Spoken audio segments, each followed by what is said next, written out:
here to discuss all things NRL, AFL and anything sports related. Please give a warm Aussie g'day to the footy fanatic and America's own Corey Jackson in Outside the Sheds. Greetings, salutations, and welcome to Outside the Sheds. A time and a moment when we can come together as one, talk about our grievances, our problems, our debates with the world, why people think liberals bleed, why people think the Republicans are old and staunchy. Okay, I can see the second. Anyway, welcome, Shedheads, to another episode of Outside the Sheds. I am happy to be here. I am your host, Corey Jackson, your Shedadamus, here to take you on this deluxe cruise of the NRL and AFL and anything that matters in the world of sport. That's right, your cruise director. I am like Steubing, Gopher, and Isaac rolled up in one package, which makes me the Rainbow Coalition of greatness, if you ask me. But I don't want to go on about your Shedadamus any more than I have to. Your Shedadamus, who did, once again, pretty darn well, going 5 for 8 for the picks for the NRL, and, breaking about even with the AFL. But what an incredible round. And I want to talk to you a little bit about ANZAC Day and ANZAC Round here in a second, but let's go into the matches that made up ANZAC Round, and we'll start with the Sharks and the Seagulls. It started off on Thursday night, 34-32 Sharkies. Shark Park rocking. An incredible first-hand performance by the Sharks, turning into a total second-half great performance by the Sea Eagles. It's just the Sea Eagles just left too much of a hole. They let the Sharkies get too far out in front, and there was no coming back from that. And that's what happened. That's how that one turned out. But the Sharks, again, showing, even without Dale Finucane, that they are definitely a team to watch, a team that will be there in the end, in my belief. Broncos 34, Bulldogs 14. Is this the end, the beginning of the end for Trent Barrett? We'll talk about Trent here soon. But the little general, Adam Reynolds, coming out there and starting to do the things that they brought him up to Brisbane for, looking good in the victory.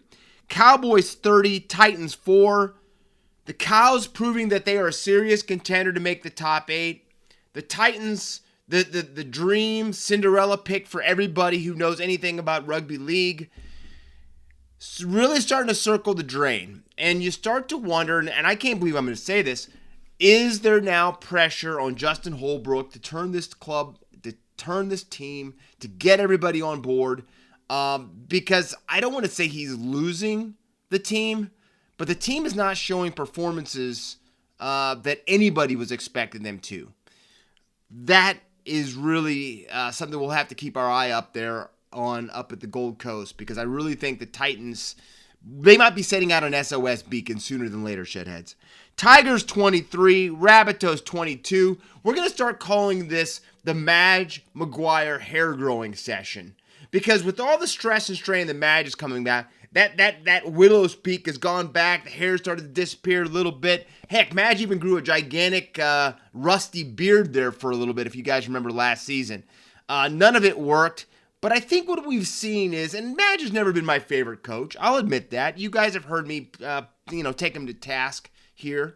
But he's becoming more likable. And I know that I'm an outsider looking in. I know I'm just the Sheds conductor too. But you find yourself watching his exuberation, his exuberance inside the box. I said exuberation. His exuberance inside the box. A guy that, you know what, if he loses the rest of the season and they don't win another game, Madge is going to say he had 2 weeks that he felt on top of the world. And the Tigers have played that well. So again, the Tigers 23-22 over the Rabbitohs.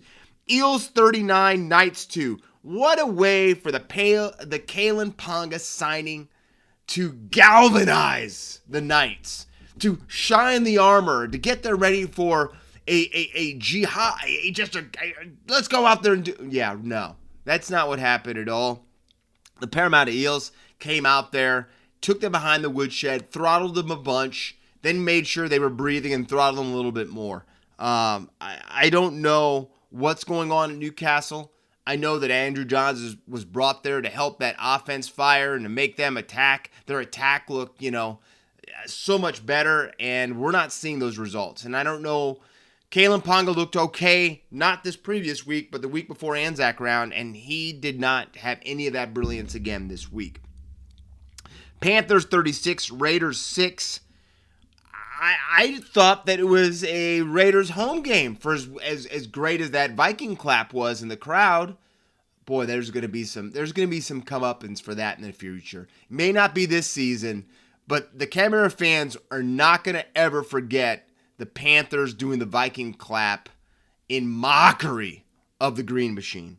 And you just wonder, what more can Sticky do? What more can he say? I don't want to say he's lost the locker room, but this is just not a Ricky Stewart type team right now. And I'm wondering what he's going to do to fix that. To me, one of the shockers of the round, Dragons 14, Roosters 12 on Anzac Day. I think what that proved to me was that on Anzac Day, anything's possible. And the Dragons showed it.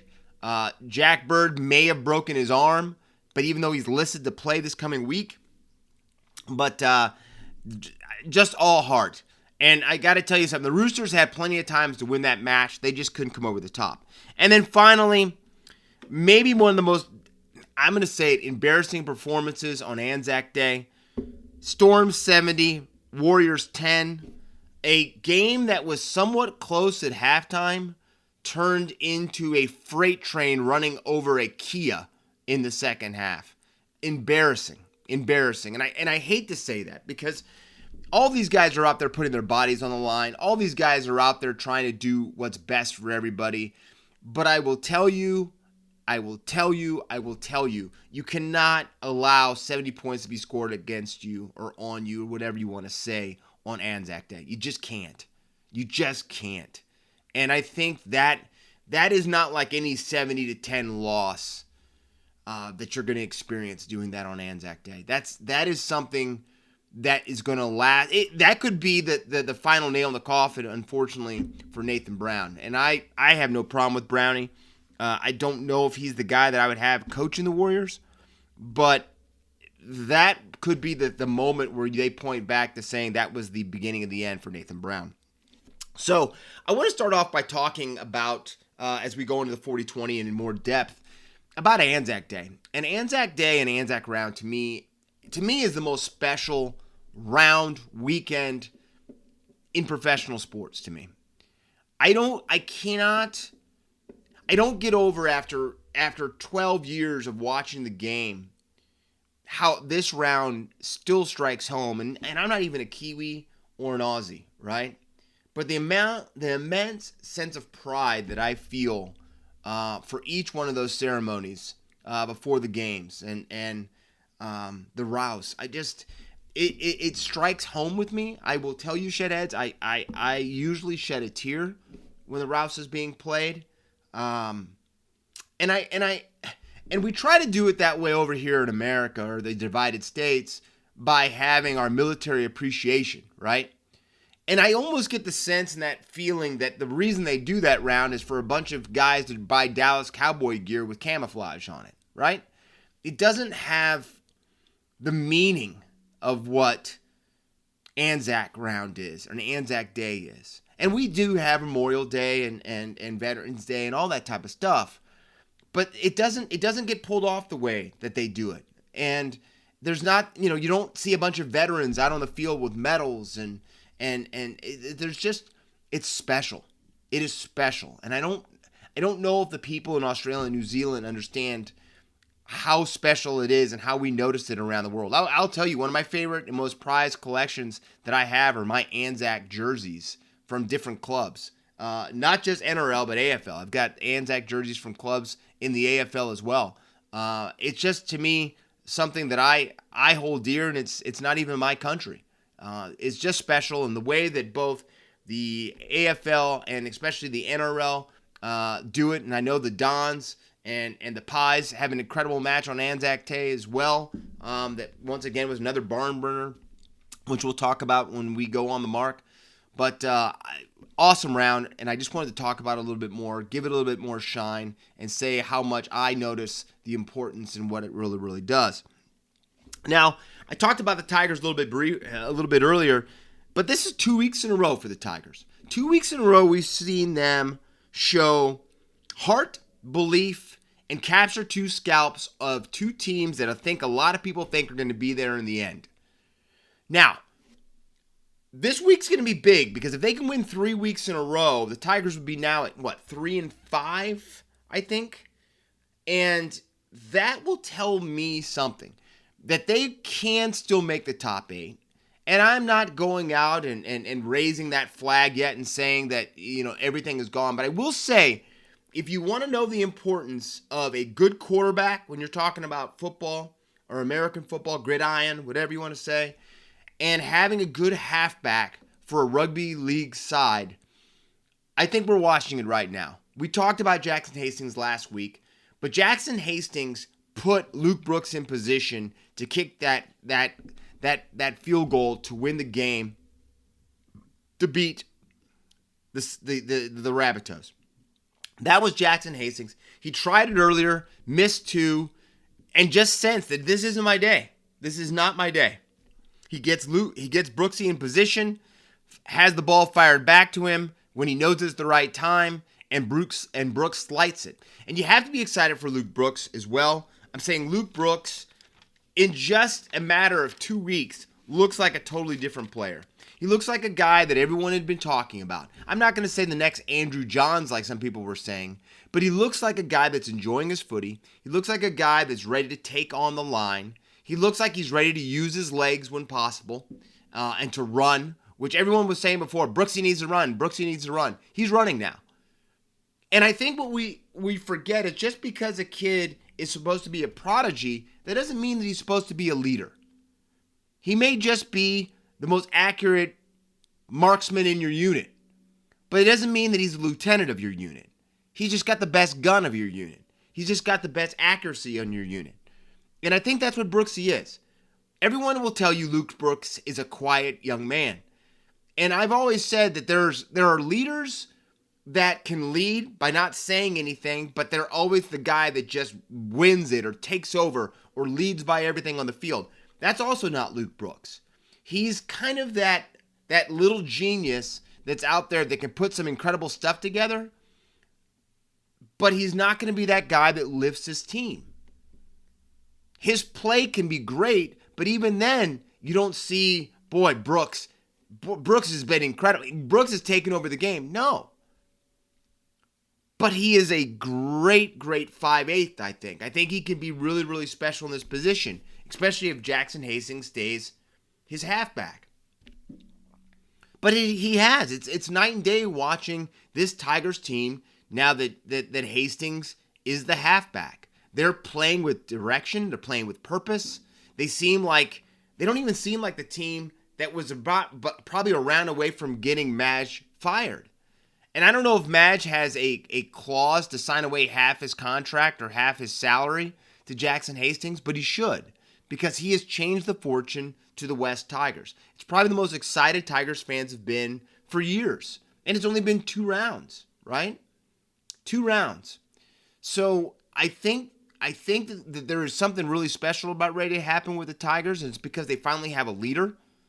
I know that it's fascinating to say that the Jackson Hastings is not a captain on the team, but I think that is a yet, because I think that he is the captain of the team. I think by every means that he's the guy that runs the train. He's the guy that is the coal. He is the engine of the locomotive.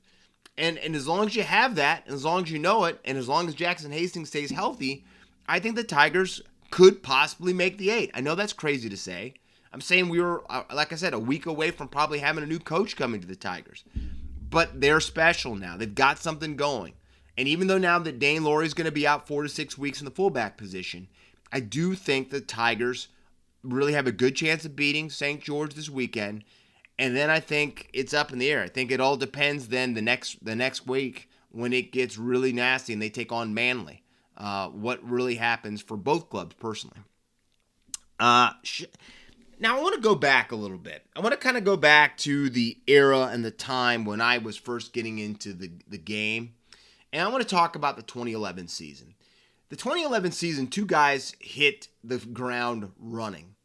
And that was Shaun Johnson and that was Daly Cherry Evans. And, let the fates be that both of them ended up guiding their clubs to the grand final and meeting, giving DCE his first and only so far championship, played for another against the Roosters in 2013. But I think a lot of people were thinking that this was the future of the game, that we were going to see Shaun Johnson and DCE probably hook up a couple other times in grand finals, that the Warriors now had the best chance they probably have ever had before to winning, a grand final and winning the championship and the premiership and all that. And it's really strange to me, the trajectory of both of these guys. Because Johnson has always been the more dynamic and, the quick twitch muscles and has him in there. And DCE has always had he's just been able to lead a team around the park, right? He's always been just that guy. He's never going to be the most blistering, the fastest guy out there, but he just puts himself in good positions. He kicks well, one of the best kickers in the game, all that. And it is crazy how both of these guys' stars have gone the opposite direction. When I think a lot of people thought Shaun was going to be there and going to be that maybe the new face of the NRL, he's just never lived up to that. And besides the World Cup when he marched, he marched the Kiwis to a World Cup final, making the run on the last play of the game against England. That's about it. I'm saying he's breaking down now, all the time now. I'm saying now he's back with the Warriors. He's back where a lot of people think that he should have never left. He should have never gone to Cronulla, some people feel. He's back there, but he's back there coming off another injury. And then you look at DCE. Daly Cherry Evans, I can't remember him missing more than 1 week because of injury. He's a solid player. He's always in the middle of tackles, so he's not running away from responsibility. He's now played for both the Kangaroos. He's now the captain of the Maroons for State of Origin.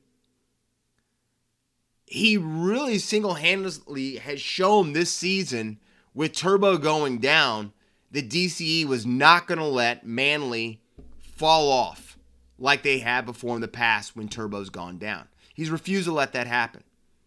Kieran Foran has also lifted his game and it has definitely helped. And we know that not one person can single-handedly just carry an entire team. But one man can make an entire team lift their level to play. But I had been thinking about this all week during ANZAC Day, especially when I watched that dismal performance by the Warriors and how Shaun Johnson just kind of disappeared. Like, when you start looking for an all-star and you forget that they're out on the field, that tells you all you need to know. And I lost total track of where Shaun Johnson was at. And for a guy that I, back in the day, thought that he was one of the best players I'd ever seen, and that probably still hasn't changed, he does have freakish ability. But he has freakish ability 1 week and then seems to forget about his freakish ability the next week. And a lot of times that happens when he's on the biggest stage. So I really wanted to kind of bring back two key, I think, players in the game. These two guys and how their stars have just totally gone in different directions and where they're at right now. And I think that's just something really kind of cool and fascinating to watch, and to see how DCE to me is only getting stronger, and now Shaun Johnson's talking about it. Hopefully he has a couple good years left to play footy. So going to be a very, very telling year to me for Shaun Johnson, even more than DCE, because like I said, DCE has put his flag in the sand. But we'll have to see. But something I wanted to definitely bring to the 40-20 this week is that deep dive into these two guys and how they came up together and where they're both at now. Well, are we planning on having a grand final in Vegas anytime in the near future? Anyone? Because word is breaking now that the NRL is going to maybe start accepting offers about the possibility of different places hosting the grand final. And we always know when that starts happening that Brisbane's going to be right there, because I think Brisbane thinks that they're the home of rugby league, and Brisbane feels that the grand final probably should be played up at Suncorp every year. We know that New South Wales would never let that happen if they could control that. But some people say this is just a big ploy for the NRL to get the money they want from Sydney to keep the grand final there. I don't know. But I know that this is picking up steam, and I also know that it's picking up steam that the NRL is talking about bringing their game other places. And I don't know if they're talking about Los Angeles. I don't know if they're talking about Bali. I don't know where they're actually talking about. But I do know that they want to make the game a more international game. Because, they are playing Super League over in England. So it's not like Australia is the only place. New Zealand is the only two places that play rugby league. But I think we might possibly be seeing a little bit of a shift from just a Sydney Grand Final year after year after year. And I think it'll be, it's going to be something to keep an eye on, because they're not even saying it's in stone this year that the Grand Final is going to be in Sydney. So if it does move up to Brisbane, what kettle of fish does that open up? Is this now going to just become a year after year bidding war? So, Shedheads, stay tuned to that story, because I have a feeling we're going to be following up on that in the near future. Now let's go into some picks. For this upcoming round. We're starting off the round this week tonight, or this morning, whatever you want to say, or tomorrow morning, I guess, whatever we should say. Sharks versus the Broncos. I've got the Sharkies 100%. I think that Dale Finucane is going to be back. I think the Sharks are going to take it to the Brisbane Broncos tonight. Friday, Panthers versus the Titans. I already see Justin Holbrook's face getting red as we speak about this, but I think the Panthers continue to roll. I do think we'll see a more spirited effort by the Gold Coast Titans, but the Panthers will keep that streak alive. Sea Eagles versus the Rabbitohs. I just got in talking for 5 minutes on Daly Cherry Evans. That's not going to change. I have the Manly Sea Eagles beating the Rabbitohs on Friday. Saturday, we start off with the Raiders versus the Warriors. A match that both teams have to win. This isn't a matter of, just saying that to make people tune in to watch it. No, Shedheads, this is real. This is a match to watch that both teams have to win. They have to find a way. Because I do feel that the loser of this season is lost. And I know we've got a lot of rounds left, blah, blah, blah. But I think these two teams are going to lose touch of the top 8.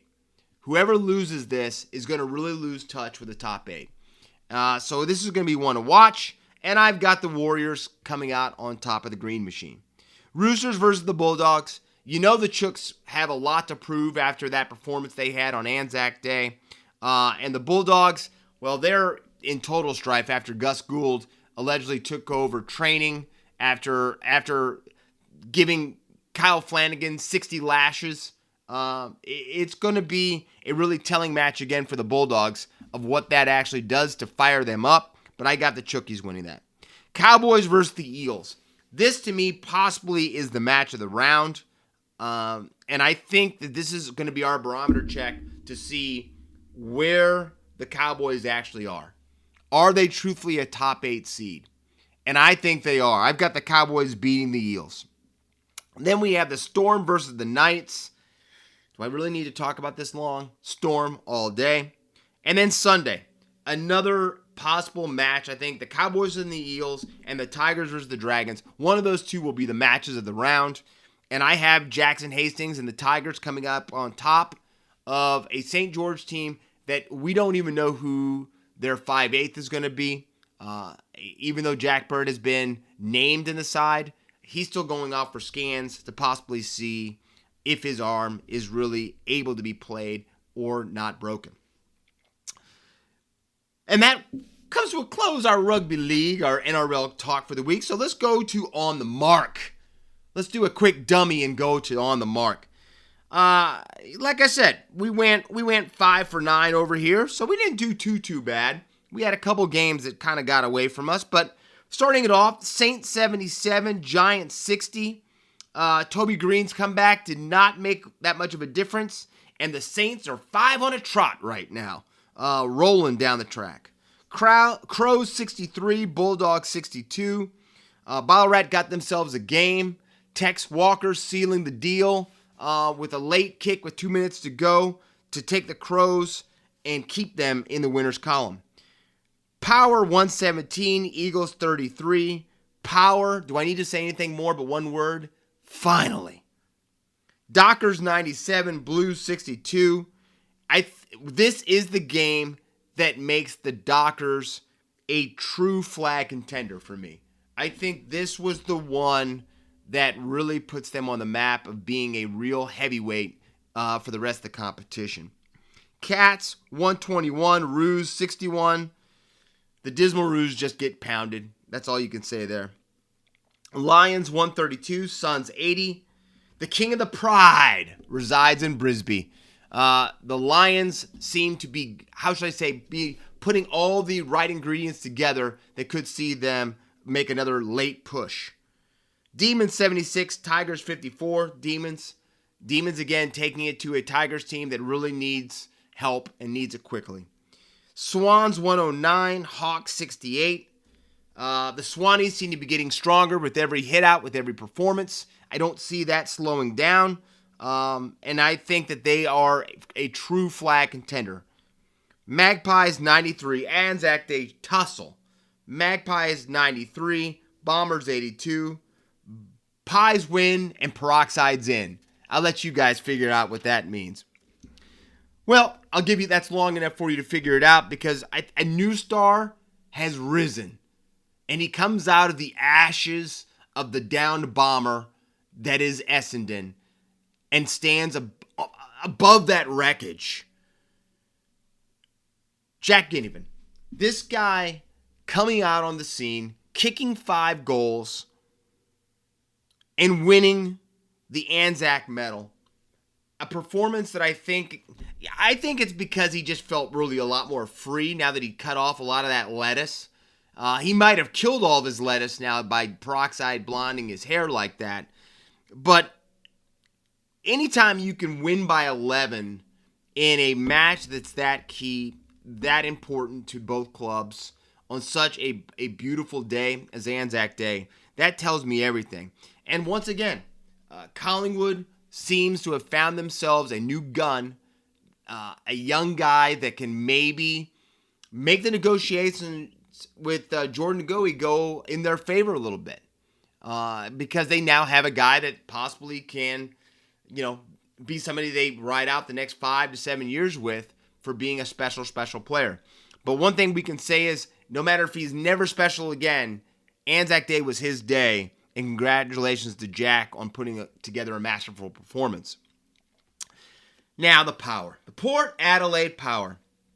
Can there be a more grateful team than Port Adelaide that when they looked at their schedule after starting 0-5, they saw that the West Coast Eagles was the next team up? Because what the West Coast Eagles provided the Port Adelaide Power was the punching bag that they needed to take out their frustrations on the 0-5 start to the season. And behind 5 goals by Finlayson and Marshall, they thumped, and let me see if I can say that again, thumped the West Coast Eagles and continuing a dreadful start to the season by West Coast. It kind of boggles my mind how bad West Coast is right now, but they are bad because they lost by 84 points. And when you lose by 84 points to a team, and you've shown before that this isn't a fluke thing, that you can watch these previous performances and they've looked that bad, this isn't a fluke. And this isn't a fluke. They're bad. And they're getting worse. Travis Boak, again, continued to show that he may be Methuselah. Again, he had 34 disposals. And just he just glides around the field. Boki is just one of those special players, a player that will go down as an all-time great for Port Adelaide, and who knows, maybe the greatest player ever for Port Adelaide. But the real question to me exiting this game is this victory over West Coast. Does Port Adelaide have enough in them to pull them out of their 1-5 start to the season? Do they have that in them? Because I'm going to tell you something. It's not going to get any easier for them. They're going to have to show out. They're going to have to play a little bit above their heads. I think we always thought they had the potential, but they're not going to be able to sit back on the laurels and wait because they have St. Kilda this coming round. And St. Kilda is not going to give them any mercy, so they're going to have to go and win that game.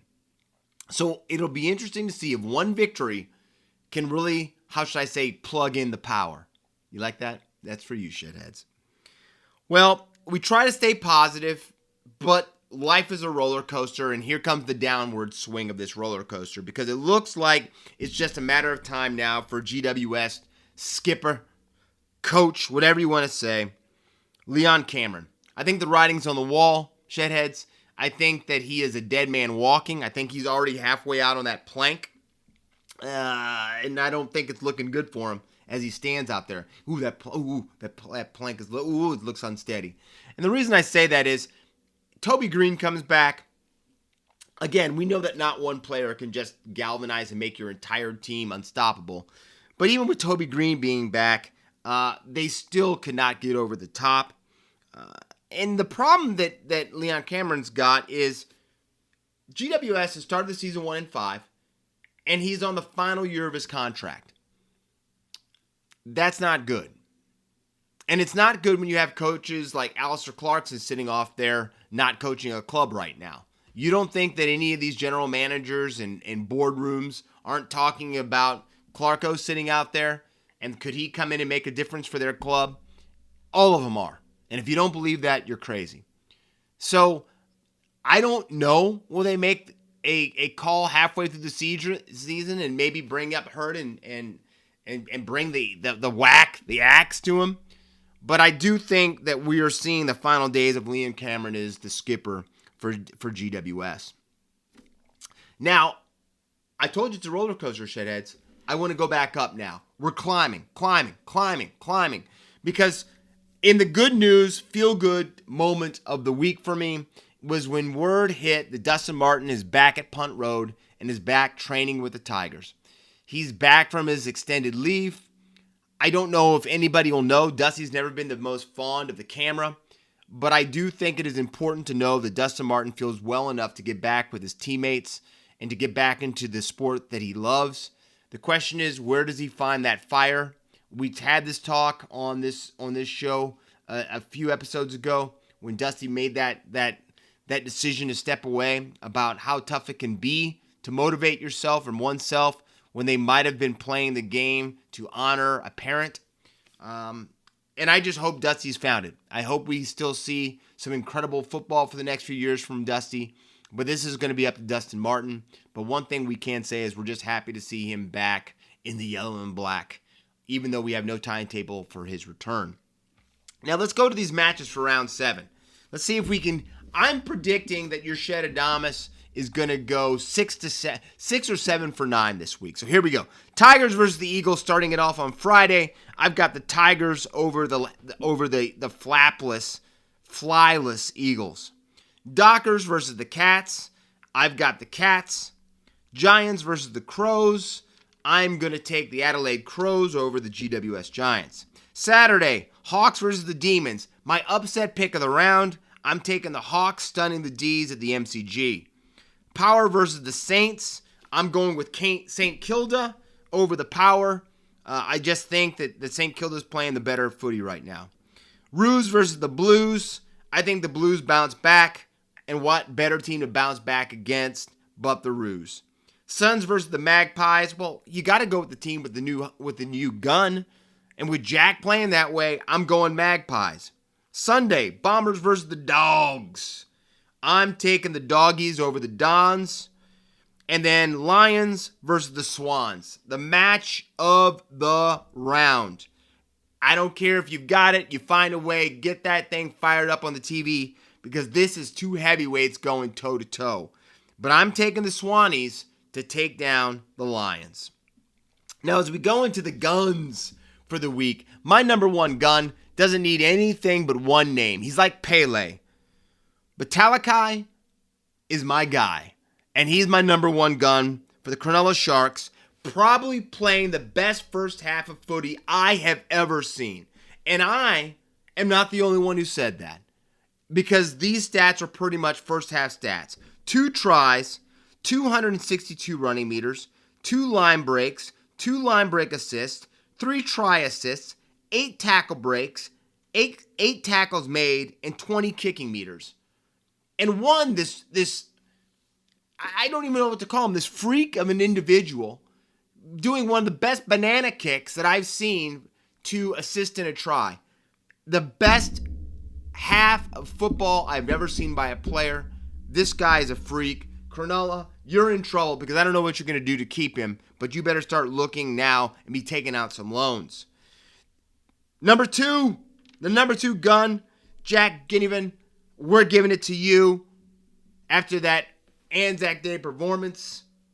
5 goals, 12 disposals, 11 kicks, 1 handball, 5 marks, 1 tackle, 355 meters gained to win and bring home that Anzac medal. And then finally, my number 3 gun, I don't know why we don't just always put him as an asterisk, Ryan Pappenhausen, the Ferrari.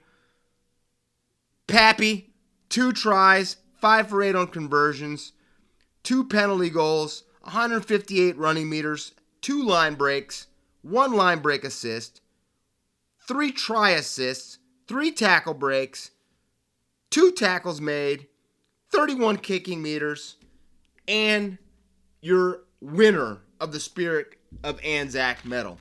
I don't think he can. I'm almost winded after reading those stats from Pappenhausen, but the guy only seems to be getting better. And the sad thing for Pappy is the only reason he's not already the Blues fullback is because of one guy, James Tedesco. And I don't know if he's going to unseat Teddy, but by God, he's right there. And I think for sure you can already give him that number 14 jersey for the Blues. Now, as we go to outside the bubble, there's only one place we can start, and that is the NFL draft is kicking off in a matter of hours, less than 24 now, less than 24.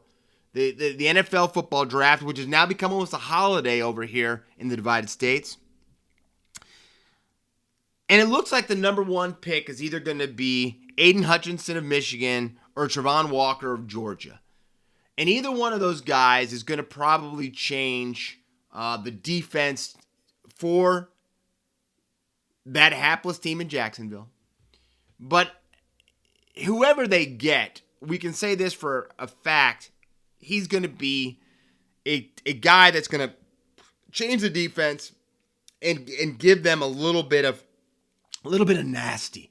And I think Jacksonville's been missing a little bit of nasty. So it'll be interesting to see what happens with that pick. The 2 top quarterbacks in this draft, you're going to have to say, are Malik Willis out of Liberty and Kenny Pickett out of Pitt. I love to say Pitt.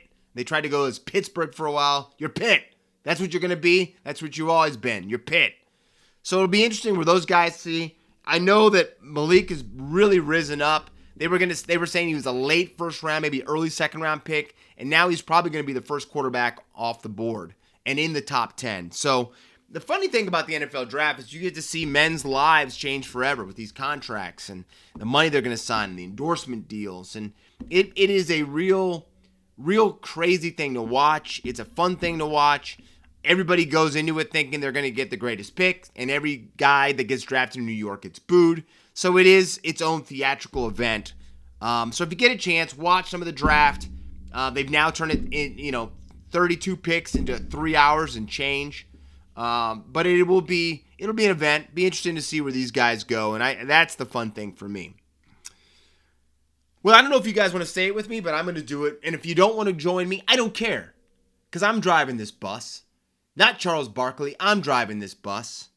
But I'm going to start off right now. 1, 2, 3, Cancun. And I love it so much that the preseason favorite in the NBA, the Brooklyn Nets, are already, that feels so good, getting a little sand between their toes walking on the beaches of Cancun because their season is over. And now the great KD can just send hateful texts and tweets complaining to everybody, picking on Charles Barkley. Don't pick on your elders. But the great thing to me is a team that everyone said was unstoppable. They couldn't be beat. They bring in that I know, don't get mad at me, Australia. They bring in Ben Simmons, who to me shows me about as much heart as a cucumber. You can't win. You've got to be a team. Kyrie didn't play half the games because he was standing for something. I don't know what the heck he was standing for. But you know what he stood for? Cancun. That's what Kyrie stood for. Cancun. So the Brooklyn Nets, we'll see you next year. I don't know how your team's going to look. Some people are already drawing pictures of KD with a Celtics jersey on now because he's not winning anything without being put on a good team. Ask the Golden State Warriors. So I just know Brooklyn, it's baseball season. That's all I can tell you right now. It's baseball season, Brooklyn. Shedheads, with that beautiful banter about the end of the Brooklyn Nets season, that brings to a close this episode of Outside the Sheds. I hope you guys have an incredible weekend. We've got some key matches in both the NRL, AFL that we can be excited about. I cannot tell you how excited I am about the Swans and the Lions. And we just got some great matches. And if you have a chance to flip back and forth, that match is going on, I think, at the exact same time as the Tigers and the Dragons. So we're just set, Shedheads. We are shed. We are shed. How does that mean? Set. How about we say that? We are set for this coming week. But until next week, stay out of trouble. Don't get caught. This is Outside the Sheds. I am your host, Corey Jackson. Until that time, see ya. And that was another fantastic episode of Outside the Sheds with Corey Jackson, talking all things NRL, AFL, and all things sports. So please remember to smash the subscribe button and share this with your family and friends and show them what Australian sport is all about.